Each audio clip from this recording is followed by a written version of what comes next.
again, this is a historic administration. I'm a historic figure and I certainly walk in history every day, but this is also a historic making administration because of this president. And you ain't black. And I'm here with Karine Jean-Pierre, who is the White House press secretary, the first Black woman, the first queer person, the first immigrant to hold this role, a history maker. Happy Pride. Happy Pride.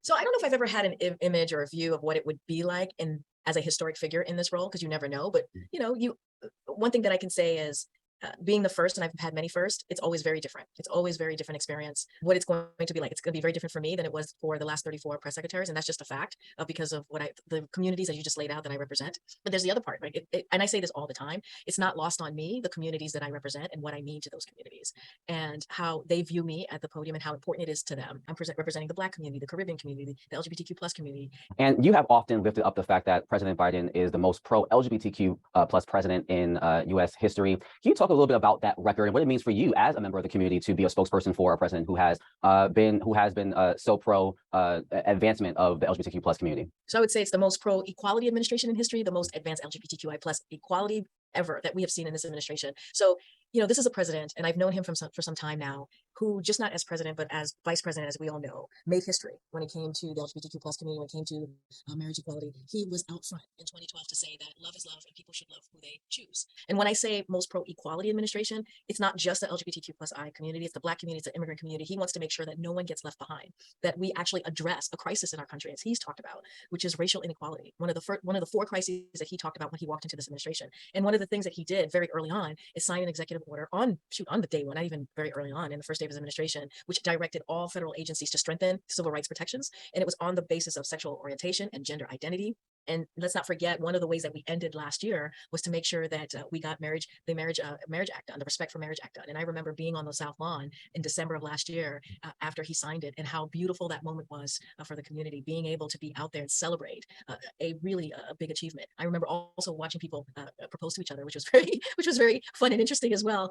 Good luck to all of them. You've had some pretty monumental moments so far as White House press secretary, but what has been your proudest moment, would you say? Oh, that's a good question. So it's been a year in this role. There's been a couple of things that has made me incredibly proud. Many things that made me incredibly proud to be at that podium during this historic moment. Again, this is a historic administration. I'm a historic figure and I certainly walk in history every day, but this is also a historic making administration because of this president. For me, two things that stick out right now is being at the podium the day that Brittany Griner was released.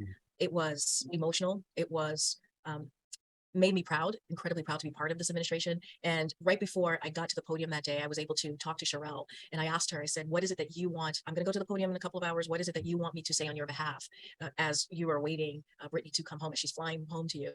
And it was wonderful to be able to do that and to hear directly from her. And essentially she wanted to make sure for folks to know to the American people how thankful she was for the support, but also to this administration, also to this president, also to this vice president, everyone else that worked, whether at NSC, whether in the State Department, to make that moment happen. Another moment, and I wasn't at the podium yet, but I was part of the press shop, is when KBJ, Ketanji Brown Jackson made history, becoming the first Black woman on the highest court of the land. And to be part of that administration, to make that happen, and to be part of the press team that fought every day to make sure that we put out her record and why she was experienced to be in that role was also incredibly important. There's been others. There's been other important moments, but those are the two that stick out.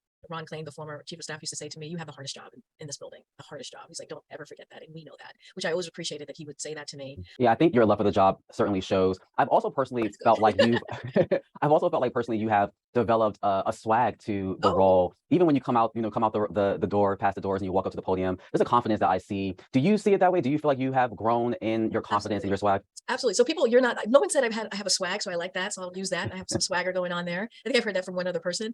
What I will say is, yes, the confidence, certainly. And you need to be confident if you're going to be at the podium. There's a reality that we are in currently right now, something that the president has spoken to, something that I have spoken to as well many times, as you know, from the podium, about what we've seen this past legislative session, especially in the state more specifically, where you see more than 600 pieces of anti-LGBTQI plus legislation. A few hundred of those are anti the trans community, anti-trans kids.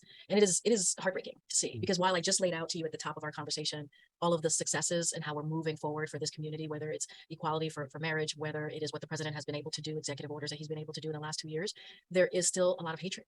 out there, and there's still a lot of work that needs to be done. And what we have said to the community, and we have shown it again with action, is that we're going to continue to fight. We're going to continue to have the backs of the LGBTQI plus community, but in particular right now, the transgender community, our trans kids. And it is so important to send that message. It is so important to do that, to move in that way. And we're going to continue to do that. Every moment that I have, an opportunity that I have where something horrible has happened across the country, I go to the podium and we call that out. And we make it very clear that we do not accept that, and that we make it very clear that this is a community that we love, and we make it very clear that this is a community that we're going to fight for. We've done that over and over again. Karine Jean-Pierre, White House Press Secretary, thank you again so much for your time, and happy Pride. Happy Pride.